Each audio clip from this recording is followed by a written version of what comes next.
Bismillahirrahmanirrahim. Assalamualaikum warahmatullahi wabarakatuh. Alhamdulillahi rabbil alamin. Alhamdulillahilladzi hadana lihadza wa ma kunna linahtadiya laula an hadana Allah. Asyhadu an la ilaha illallah wahdahu la syarika lah wa asyhadu anna Muhammadan abduhu wa rasuluhu la nabiyya wa la rasula ba'dah. Allahumma salli wa sallim wa barik ala sayyidina Muhammadin wa ala alihi wa sahbihi ajma'in. Amma ba'd. Ikhwati fillah rahimakumullah. Kita lanjutkan kembali malam hari ini. Kita membaca tetap fikih sirah nabawiyah, di mana terakhir kita baca bagaimana Halimah As-Sa'diyah ketika kemudian memutuskan untuk mengambil Nabi Muhammad SAW, merawat beliau, maka beliau mendapatkan keberkahan demi keberkahan. Kambing yang tadinya kekurangan makan menjadi gemuk, onta yang tadinya sudah tidak lagi mengeluarkan air susu menjadi penuh susunya. Demikian banyak keberkahan-keberkahan yang beliau dapatkan. Lalu sebagian ulama membahas, kenapa Rasulullah SAW kok harus disusui di tempat yang jauh di perkampungan Bani Sa'ad? Sekitar berapa? 70 atau 170 kilo dari Makkah. Maka ada hal yang sering dibahas. Yang pertama ini masalah bahasa. Ya, jadi kenapa Rasulullah SAW kemudian harus katakanlah isolasi di perkampungan Bani Sa'ad? Ini salah satunya adalah untuk memperbaiki bahasa. Karena di Makkah saat itu ya bahasa mungkin tidak seorisinil, tidak seasli di perkampungan Bani Sa'ad. Biasanya di kota sudah terjadi banyak percampuran sehingga bahasanya juga nyampur. Maka Rasulullah SAW dibawa ke perkampungan Bani Sa'ad, salah satunya tadi untuk mempelajari bahasa, agar bahasa yang beliau gunakan itu benar-benar bahasa yang fasih. Karena seorang nabi, dia diutus dengan bahasa kaumnya. Seorang nabi harus memiliki gaya bahasa yang mudah difahami. Gak mungkin misalnya seorang nabi kemudian dia mengajarkan sesuatu kepada umatnya terus bulet gitu, gak nyampe-nyampe. Kan ada ya tipe orang-orang yang kalau berbicara itu akan panjang bulat sampai akhir tetap orang tidak paham. Nah, Nabi tidak bisa seperti itu. Nabi tidak seperti itu. Maka kemudian beliau belajar langsung di perkampungan Bani Sa'ad yang saat itu masih orisinil, bahasanya masih benar-benar fasih. Ini penting. Bahasa itu penting. Maka sebenarnya ya, yang orang Jawa itu harus belajar bahasa Jawa halus. Sunda ada halus ya? Ada juga ya. Bahkan halusnya mirip dengan bahasa halus Jawa ya. Banyak yang mirip. Ya. Itu sebenarnya harus belajar. Harus belajar. Nah, yang Minang, yang nggak tahu kalau Minang Kerinci ada nggak bahasa halusnya? Itu sama. Penting, bahasa itu penting. Ya. Karena biasanya bahasa-bahasa yang masih asli, masih orisinil itu tempatnya ada di pedalaman. Ada di tempat-tempat yang jauh lah, bukan di kota. Kalau di kota, karena sudah campur dengan yang lain, biasanya bahasanya juga nyampur. Kayu aro ini apa bahasanya? Sebagian bahasa Jawanya bahasa Jawa Tengah, sebagian Jawa Timuran. Ya, saya punya kawan dulu di Maluku, orang-orang Jawa Timur, kan? Orang Ponorogo, orang Banyuwangi banyak. Sehingga bahasa Jawa Timuran paham. Jawa Tengah juga. Kalau kayu aro nyampur kayaknya. Ada yang bahasa ngapak, ada yang ini. Nah, Tapi harusnya itu perlu itu belajar minimal bahasa inilah, bahasa halus itu. Karena mungkin dari sekian ini yang orang Jawa berapa orang yang masih paham? Ya nggak usah bahasa yang halus kayak wayang itu mungkin sulit ya. Yang standar-standar aja. Seusia Ustaz Suparman sudah jarang di sini yang bisa. Nah itu perlu sebenarnya. Ya, jadi belajar. Nah itu bahasa ya. Jadi bahasa itu penting. Yang kedua, para ulama mengatakan kenapa harus di perkampungan Bani Sa'ad yang jauh seperti itu? Karena kesehatan. Maka bagaimanapun kondisi di pedesaan itu suasananya atau udaranya, cuacanya itu lebih sehat dibandingkan di perkotaan. Wah itu lebih sehat. Maka perkampungan Bani Sa'ad itu agak dataran tinggi, kan? Sehingga naik turun gunung, maka secara fisik anak yang tumbuh di situ insya Allah akan memiliki fisik lebih sehat dibandingkan anak-anak yang hidup di perkotaan. Ya, karena seorang nabi itu membutuhkan fisik yang sehat. Kan tidak lucu nanti kalau nabi terus sakit-sakitan gitu. Mau dakwah hari ini masuk angin, besok boyoan, kan tidak seperti itu. Libur terus itu, sering libur. Maka Nabi memiliki fisik yang sangat sehat, sangat sehat. Beliau jarang sakit, ya sakit tapi jarang sekali sakit. Nah, itu salah satu hikmahnya kenapa kemudian beliau sampai dididik di daerah pedesaan yang jauh itu, karena kondisi cuaca yang lebih menyehatkan dibandingkan di perkotaan. Nah, terus kemudian beliau tinggal di situ di perkampungan Bani Sa'ad itu sampai kemudian kira-kira usia 5 tahun. Ketika usia 5 tahun itu terjadilah satu peristiwa yang disebut dengan syakkus sadr. Diriwayatkan dari Anas bin Malik, anna Rasulullah sallallahu alaihi wasallam atahu Jibril. Ketika Rasulullah sallallahu alaihi wasallam masih di perkampungan Bani Sa'ad sekitar usia 5 tahun itu, kemudian beliau didatangi malaikat Jibril. Wa huwa yal'abu ma'al ghilmani. Ketika itu Rasulullah sedang bermain dengan kawan-kawannya. Fa akhadhahu fasara'ahu fasyaqqa an qalbihi. Maka kemudian beliau ditangkap, dibelah dadanya. Fastakhraja minhu 'alaqatan faqala hadza hadzu syaitani minka. Ketika dada beliau dibelah, kemudian malaikat Jibril mengambil segumpal daging situ, kemudian mengatakan hadza hadzu syaitan, ini bagian setan dari dirimu. Kemudian Anas bin Malik bercerita, aku masih melihat bekas sisa jahitan lah, sisa luka itu. Nah, bisa saja malaikat Jibril mengembalikan seperti semula, tidak kelihatan bisa, tapi kata Anas bin Malik, aku melihat bekas itu, agar nanti menjadi pelajaran bahwa hal itu benar adanya. Lihat, ini bentuk penjagaan Allah Subhanahu wa taala terhadap Rasulullah SAW. Bahkan sejak usia 5 tahun, sisi-sisi syaitoniyahnya itu sudah dikeluarkan. Pelajarannya apa? Apa kira-kira? Kalau Rasulullah saja kemudian dikeluarkan sisi syaitoniyahnya, maka jangan sampai sekarang kita menjadi orang tua malah membawa sisi-sisi setan kepada anak kita. Enggak. Rasulullah sudah dikeluarkan sisi syaitoniyahnya itu ketika usia 5 tahun oleh malaikat Jibril.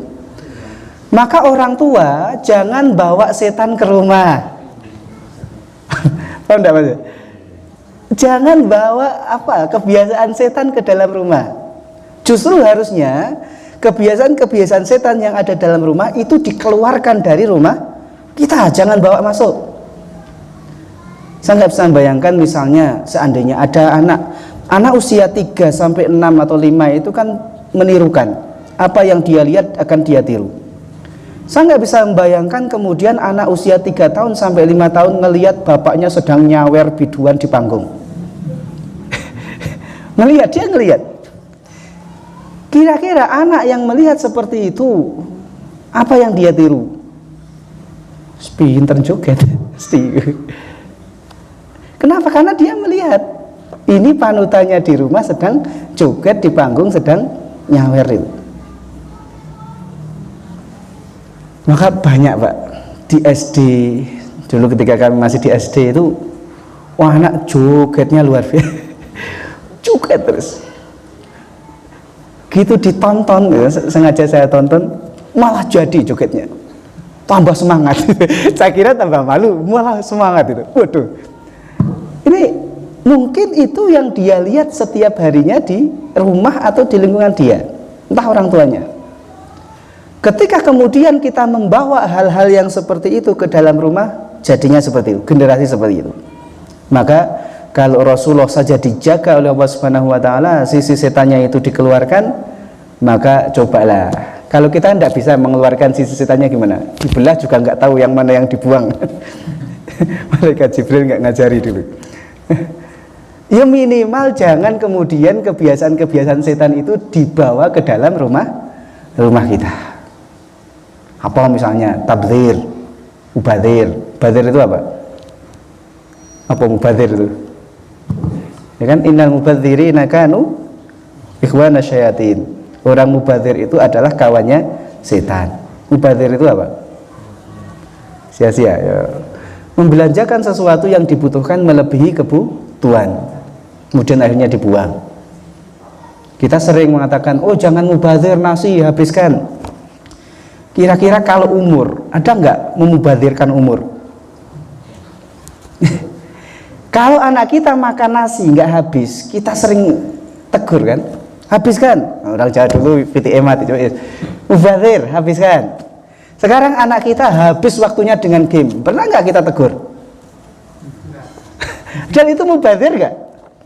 Nah itu mubadzirkan waktu. Nah, padahal semua yang mubadzir itu adalah kawannya setan, kan gitu, saudaranya setan. Nah, ya, itu pelajaran. Nah, jadi bahwa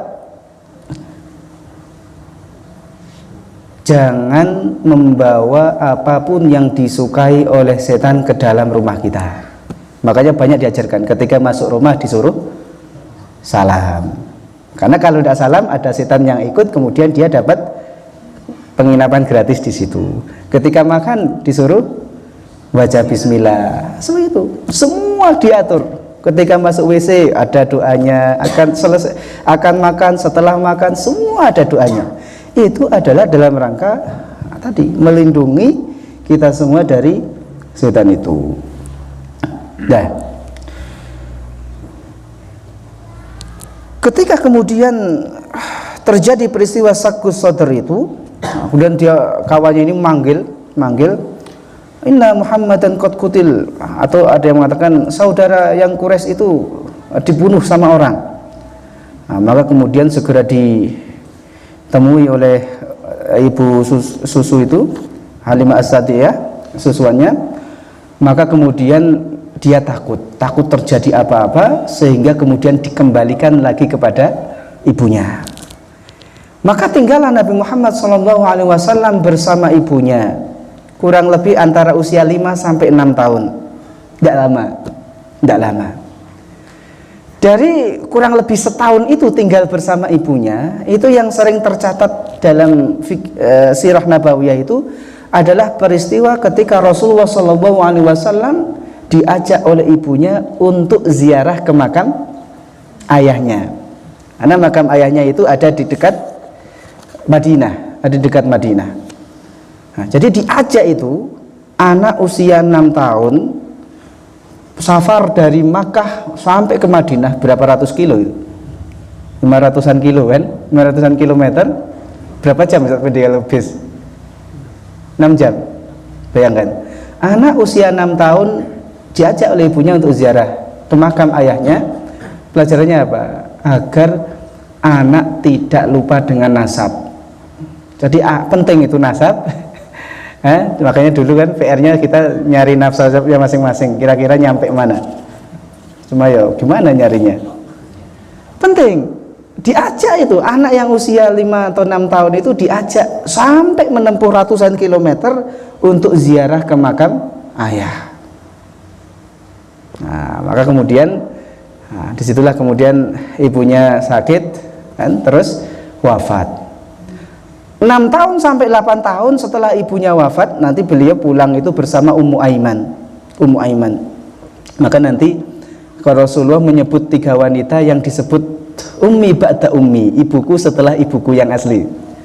Yang pertama itu Halimah Sa'diyah, Ummu Aiman, terus Fatimah binti siapa itu? Istrinya Abu Thalib. Ya, Ummu Aiman nanti yang kemudian melahirkan Usamah ketika menikah dengan Zaid. Usamah, anak muda yang kemudian usia belasan tahun itu berapa? Sudah menjadi panglima perang. Usia 6 sampai 8 tahun kemudian dirawat oleh ayah. Ayahnya siapa? Abdul Muttalib, atau nama aslinya Syaibah. Nah, maka di sini kita juga perlu belajar bagaimana menjadi seorang kakek. Jadi kadang kita perlu, kan kita mungkin ada yang sudah jadi kakek di sini, tapi kita tidak pernah belajar bagaimana cara menjadi kakek yang baik. Enggak kan? Jadi kakek segitu aja. Padahal kan kita perlu belajar. Rasulullah juga seorang kakek. Lihat bagaimana kadang Rasulullah juga main sama cucunya. Nah, tapi juga hati-hati. Kadang kakek atau nenek itu sering kalah sama cucunya. Sehingga karena perasaan sayangnya kepada cucunya itu, apapun yang diminta oleh cucunya akan dikasih sama kakek sama neneknya. Di rumah anak itu sama orang tuanya tidak boleh main game HP. Pas main ke rumah kakeknya nuangis. Dikasih nggak? Dibelikan nggak sama kakeknya? Kasih. Karena kalau sudah nangis itu, wah udah kakek itu bingung, nenek bingung. Nah itu makanya perlu belajar. Nah, tidak kemudian semuanya dikasihkan seperti itu, enggak. Ini memang dibutuhkan cucuku, enggak. Nah, salah satu yang direkam oleh kitab-kitab sirah, Abu Thalib itu punya kursi khusus di dekat Ka'bah. Tidak ada yang berani duduk di situ kecuali beliau. Anak-anaknya pun tidak ada yang berani. Tapi Nabi Muhammad SAW yang usia antara 6 sampai 8 tahun itu suatu ketika naik ke kursi itu. Oleh paman-pamannya mau diturunkan. Maka kata Abdul Muttalib, amma ibni hadza fata'hu inna lahu lasya'nan. Adapun anakku yang ini biarkan, dia nanti akan jadi orang hebat, akan jadi orang besar. Lihat, anakku yang ini biarkan dia duduk di situ, sesungguhnya dia akan jadi orang yang nanti berpengaruh, orang besar. Lihat, ini ucapan kakek terhadap cucu. Jadi biasakan kakek mengucapkan sesuatu yang positif kepada cucunya. Jangan cucunya tekan, wala cucunya datang, premannya teko. Nanti jadi preman beneran cucunya, gitu kan? Coba yang seperti itu dibuang lah, diganti. Wah, cucu yang paling soleh datang, ya. Lihat Abdul Muttalib, ketika cucunya itu main di kursi yang khusus untuk dia duduki di samping Ka'bah itu, dibiarkan. Innalahu lasya'nan, biarkan dia, nanti dia insya Allah akan jadi orang yang berpengaruh. Itulah kakek. Nah, jadi sekali lagi, jangan biasakan mengucapkan kata-kata yang tidak baik kepada anak maupun cucu. Karena sering saya dengar di sini kakek itu menjuluki cucunya dengan justru ya tadi preman, apalagi nggak bahasanya itu, kalau nggak preman, sajen apa, minta sajen, minta apa, coba lah gitu kan. Apa nggak ada? Nggak, carilah kata-kata yang lebih baik dari itu gitu loh. Ya, saya coba itu. Dah. Usia 8 tahun kakeknya juga meninggal. Lihat, dalam kandungan sudah yatim. Usia 6 tahun jadi piatu juga. 8 tahun sedang nyaman sama kakeknya, ditinggal wafat juga. Para ulama mengatakan di sini Rasulullah SAW ingin diajarkan oleh Allah Subhanahu wa taala agar tidak bergantung dengan makhluk. Sehingga kehidupannya penuh seperti itu. Jangan bergantung kepada makhluk. Ayahnya tidak pernah ketemu, ibunya cuma sampai usia 6 tahun, kakek yang merawatnya cuma sampai 8 tahun. Jangan bergantung dengan makhluk. Maka kita pun seperti itu. Kita mau membuat apa, entah itu yayasan, organisasi atau apalah, jangan pernah menggantungkan hal itu kepada makhluk. Lemah. Udah, ikhtiar terbaik serahkan semua kepada Allah. Kalau toh nanti diganti yang lain, tidak masalah. Tapi kalau kita bergantung kepada sosok tertentu, satu orang, dua orang, orang itu nggak ada, selesai. Dah.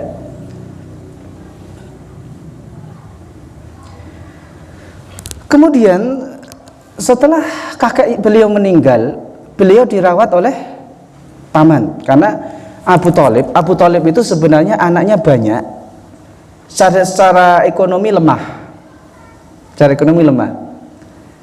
Tapi Abdul Muttalib, paman Rasulullah, itu menyerahkan pendidikan beliau kepada Abu Thalib.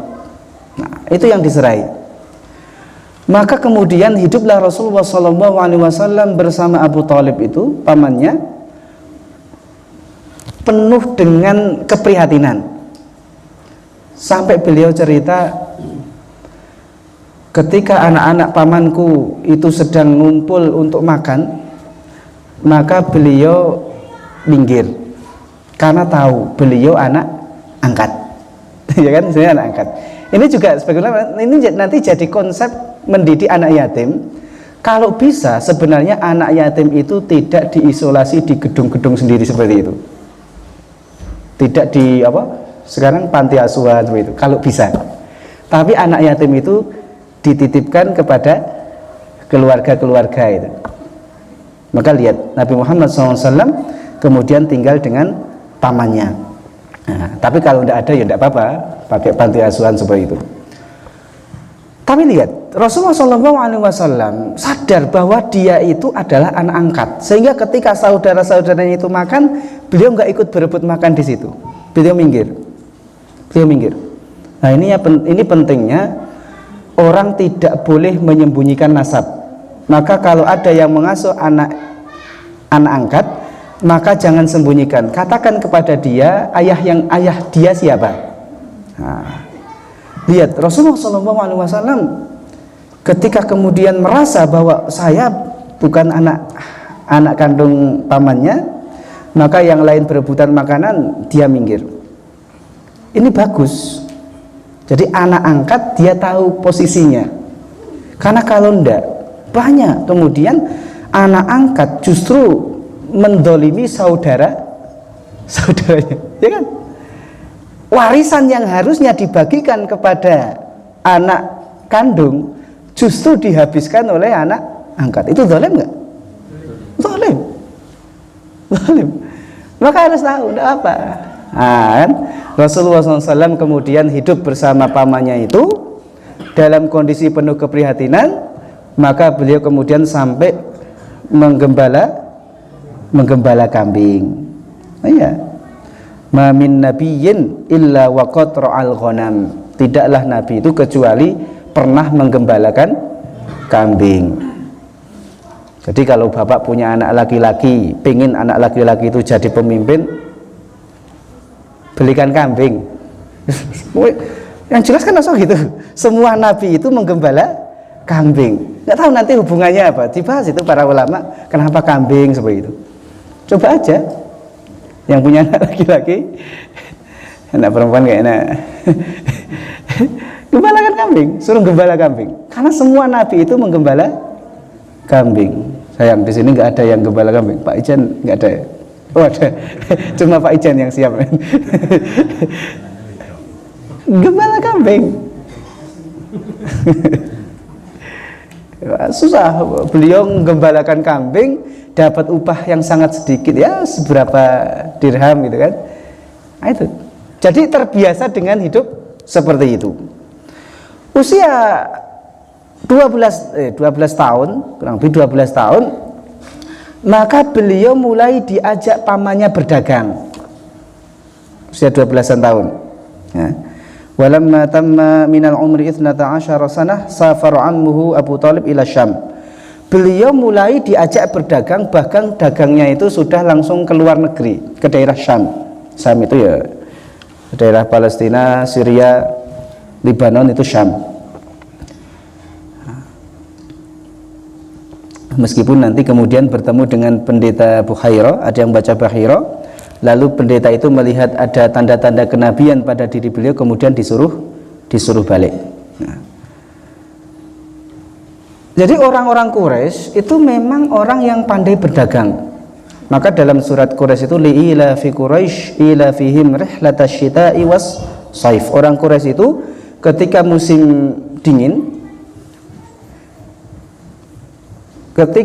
dingin, mereka akan berdagang ke arah Yaman. Ketika musim panas mereka akan berdagang ke arah Syam, ke arah Syam. Nah, jadi memang orang Quraisy itu ahli perdagangan. Makanya penting ada di antara kita yang memang menekuni bidang itu, karena semua nanti dibutuhkan. Kalau orang Madinah itu ahli pertanian itu juga penting, karena nanti ketika kemudian tanah Irak itu sudah dibuka, di sana subur, maka kemudian yang dipilih untuk ngurusi itu kebanyakan adalah orang-orang Madinah. Jadi ada yang memang bekerja di perdagangan, ada yang di pertanian, peternakan, memang itu ya. Yang dagang ya. Usia 12 tahun sudah mulai ada pengalaman dagang. Usia 15 tahun beliau mengalami nggak enaknya perang. Jadi usia itu terjadi perang saudara di Makkah kurang lebih selama 5 tahun, tidak salah. Maka Rasulullah SAW melihat itu dan mengalami itu. Beliau membawakan anak panah untuk paman-pamannya yang perang itu. Kemudian pada usia 20 tahun ada perjanjian damai. Maka Rasulullah kemudian senang untuk mendatangi itu. Maka kemudian nanti ketika beliau sudah jadi nabi, seandainya saya diundang untuk damai, pembicaraan damai seperti yang dulu pernah beliau alami, tentu saya akan datang. Karena memang pada akhirnya Rasulullah SAW itu senang damai. Ya, itu usia 20 tahun. Usia 25 tahun. Nah, usia 25 tahun kita persingkat. Sebelumnya sebenarnya Rasulullah SAW itu mulai berdagang, tapi tidak menjalankan dagangannya sendiri, tapi dagangan milik orang. Beliau menjalankan bisnis milik seorang wanita yang kaya raya saat itu, yaitu Khadijah. Ketika kemudian Rasulullah SAW menjalankan bisnis Khadijah itu, mendapatkan untung yang luar biasa, akhlaknya juga baik, maka kemudian Khadijah ingin melamar Rasulullah SAW. Pada awalnya Rasulullah ketika ditawari untuk menikah, beliau bingung. Beliau ma'indi ma'atazawwaju bihi, saya tidak punya apa-apa untuk biaya nikah. Namanya Rasulullah itu usia 25 tahun ditawari nikah. Beliau mengatakan saya tidak punya apa-apa, tidak punya biaya untuk nikah. Nah, bagaimana kalau kemudian kamu menikah dengan seorang wanita yang tidak mempermasalahkan kekayaanmu? Siapa? Khadijah.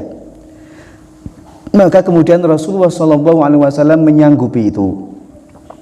menyanggupi itu, menikahlah Rasulullah SAW dengan Khadijah dengan mahar berapa? 20 ekor unta. Lihat. Loh, berarti Rasulullah kaya dong, maharnya aja 20 ekor unta. Kalau satu unta misalnya 25 juta, 20 berapa? Setengah miliar ya? Itu untanya siapa? Hah? Itu unta patungan paman-pamannya. Pamannya. Jadi lihat, Rasulullah SAW itu ketika menikah maharnya tidak pernah sedikit. Beliau yang mengatakan bahwa wanita yang terbaik itu yang paling ringan maharnya, kan gitu. Tetapi beliau mencontohkan ketika memberikan mahar justru banyak. Maka para ulama mengatakan, kalau kita memiliki anak perempuan, maka ajarkan kepada anak perempuan kita, permudahlah masalah mahar. Tetapi kalau kita punya anak laki-laki, maka hormatilah wanita yang akan kamu lamar itu, sehingga kalau memang ada kemampuan memberikan mahar yang lebih, berikan. Nah, kita kadang kebalik. Untuk pesta beralek habis berapa itu? Beralek habis berapa itu 3 hari itu? Sekarang malah nambah 4 hari, 5 hari, ada yang seminggu. Habis berapa kira-kira itu? Hah? Berapa? 70? 80? 100 juta. Maharnya seperangkat seperangkat alat. Kenapa enggak dibalik aja? Kenapa enggak dibalik aja? Terus bikinlah walimah yang sederhana mungkin, maka apa yang kita punya itu berikan kepada anak kita. Kalau anak laki-laki, nak, berikan sebagai mahar untuk istrimu misalnya. Berapa lah? Toh nanti mahar juga ya memang hak istri, tapi nanti biasanya mengizinkan suaminya untuk memakai. Lihat suaminya kan nggak tega juga, suaminya kok diem aja pengen nangis, ngopo maksud? Mau nanam kentang nggak ada modal, kan istrinya nanti kasihan juga. Ya wes, itu emas yang dulu mahar 20 emas, dulu kamu ngasih mahar 20 emas, yos didol nggo modal, gitu. Ya benar, Rasulullah SAW memang menganjurkan para wanita agar mempermudah masalah mahar.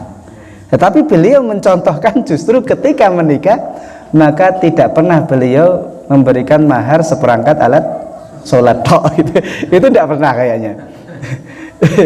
Banyak, justru beliau banyak. Tadi ya, kalau yang punya anak perempuan, ajarkan kepada anak perempuan kita, permudahlah masalah mahar. Kalau kita punya anak laki-laki, ajarkan kepada dia, kalau kamu sanggup, maka hormati wanita yang akan kamu lamar itu dengan memberikan mahar yang lebih. Alam bisawab. Ya, 20 ekor unta. Nah, ini ada permasalahan di sini. Tadi Rasulullah SAW ketika akan menikahkan, tadi Rasulullah, saya tidak punya apa-apa untuk menikah. Sementara istrinya ini orang yang calon istri ini orang yang kaya luar biasa. Ini secara fikih sebenarnya kan tidak sekufu dari sisi ekonomi. Sekufu itu ya seimbang. Itu memang bukan, tapi itu dijelaskan dalam kitab-kitab fikih. Sekufu itu penting. Sekufu dalam masalah ekonomi, sekufu dalam masalah agama, sekufu dalam masalah apalah nasab, itu penting untuk keharmonisan rumah tangga. Karena kalau terlalu jomplang itu sulit.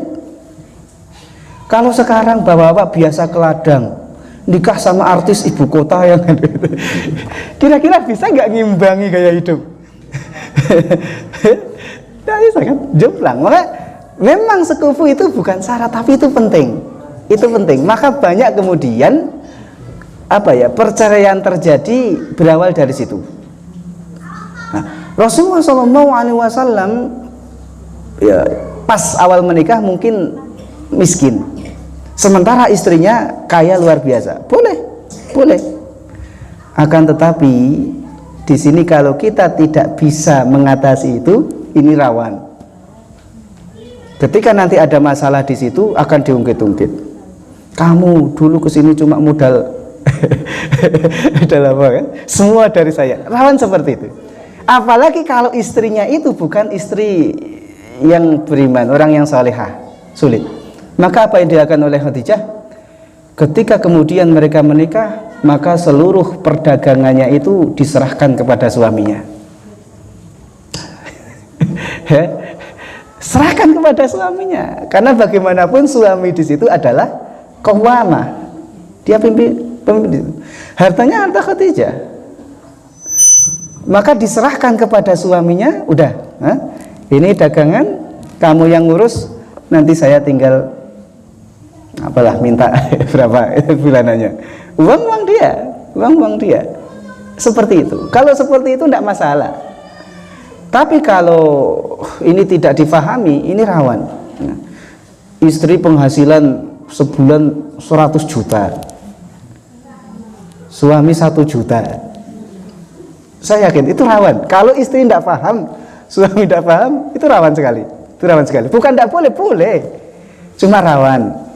Kecuali kalau istri kemudian, nggak apa-apa, ini saya punya bisnis, ini udah jalan, per bulan 100 juta, kamu yang megang. Nah, itu selesai. Selesai. Nah, ya? Jadi sekufu itu penting. Nah. Kemudian Rasulullah SAW, udah berarti sekarang sudah semuanya kan, menggembala kambing, dagang, perang, menikah, mengembangkan bisnis, semua sudah. Maka kemudian Rasulullah SAW itu menjadi orang yang punya kedudukan di tengah masyarakat. Semua masyarakat percaya kepada beliau, bahkan beliau dijuluki dengan Al-Amin. Al-Amin. Nah. Maka kemudian pada usia sekitar 35 kalau nggak salah, itu terjadi peristiwa bagaimana Ka'bah ambruk. Ka'bah ambruk. Kemudian ketika Ka'bah itu dibetulkan, orang-orang berselisih siapa yang paling berhak untuk meletakkan Hajar Aswad di tempat asalnya. Orang Arab senang perang. Dalam masalah sepele kadang mereka perang. Maka masalah ini pun hampir menjadi perang saudara. Nah, maka kemudian ketika terjadi seperti itu, akhirnya disepakati bahwa yang akan mengembalikan Hajar Aswad ke tempat asalnya itu adalah orang yang pertama masuk dari pintu ini. Ternyata yang pertama masuk adalah Rasulullah SAW, dan semua setuju. Nah, semua setuju. Ini menandakan bahwa Rasulullah SAW itu sudah diakui di tengah masyarakatnya. Dia sudah punya eksistensi di situ. Apa eksis itu? Terus punya pengaruh lah di tengah masyarakatnya. Semua masyarakatnya menerima. Maka kemudian Rasulullah SAW masyhur itu kan, membentangkan selendang, kemudian Hajar Aswad diletakkan di tengah, lalu masing-masing kepala kabilah disuruh memegang pinggiran selendang itu, ngangkat bareng-bareng, kemudian Hajar Aswad diambil oleh Rasulullah, diletakkan ke tempat semua setuju. Akhirnya berarti usia 35 tahun itu Rasulullah sudah mendamaikan seluruh kabilah yang sebenarnya akan perang. Nah, ini juga jadi pelajaran bahwa dakwah itu harus, semua yang mengemban amanah dakwah itu harus orang yang amin, orang yang dipercaya.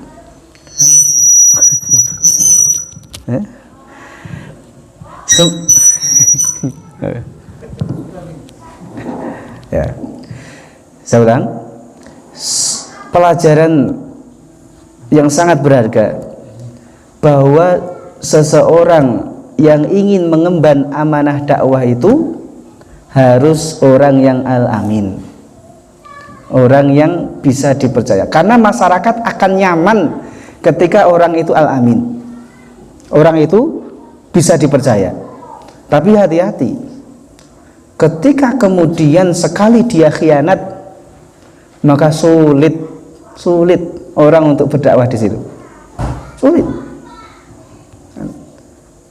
Sekecil apapun mungkin masalahnya, ketika dia khianat di situ sulit. Maka jadilah orang yang al-amin, yang bisa dipercaya, sehingga kemudian masyarakat itu nyaman dengan kita. Karena kalau enggak bisa. Nah, jadi ini sudah lengkap. Berarti usia 35 itu sudah menjadi juru damai. Macam-macam, semua dialami.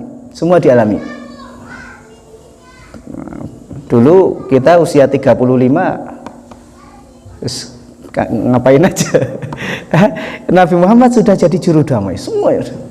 Nah, maka kemudian beliau mulai gelisah setelah itu, ya, mulai gelisah. Ini masyarakat tidak benar, masa nyembah berhala dibuat sendiri, disembah sendiri, ini tidak benar. Maka mulai gelisah, sehingga kemudian beliau mulai banyak kurang berdagang, sudah mulai banyak bertahanus, menyendiri di gua apa? Gua Hira. Mulai bertahanus karena tadi ini nggak benar, beliau gelisah.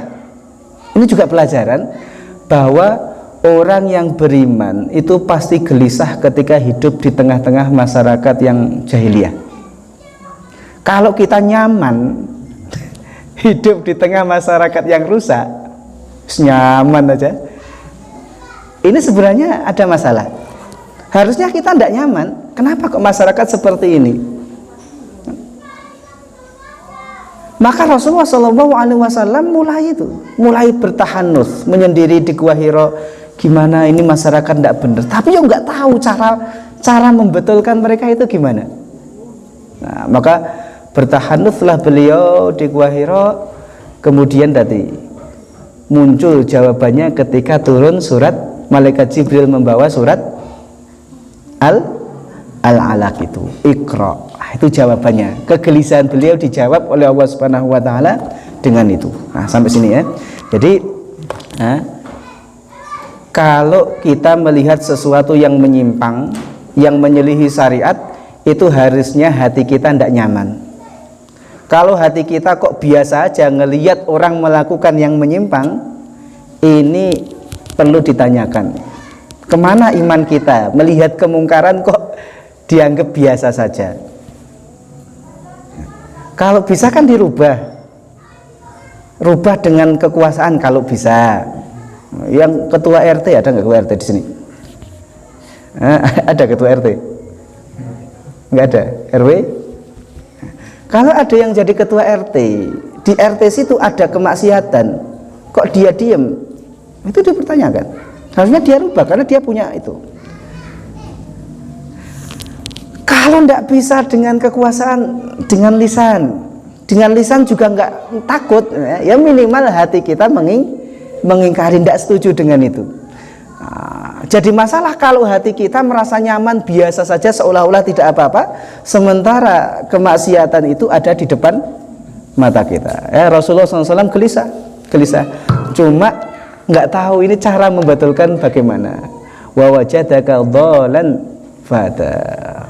Kami mendapatimu dalam keadaan dhal. Beliau tahu masyarakatnya itu sesat, tetapi tidak tahu cara membetulkan masyarakat yang sesat itu. Wallahu a'lam bishawab.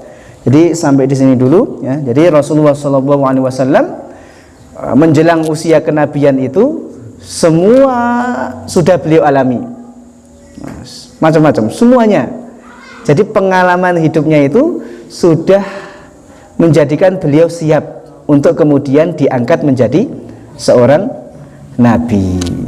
Wallahu a'lam bishawab. Saya kira cukup, insya Allah kita lanjutkan pada pertemuan berikutnya. Kita tutup dengan hamdalah dan doa kafaratul majlis. Alhamdulillah rabbil alamin, subhanakallahumma wa bihamdika Asyhadu an la ilaha illa anta astaghfiruka wa atubu ilaik. Assalamualaikum warahmatullahi wabarakatuh.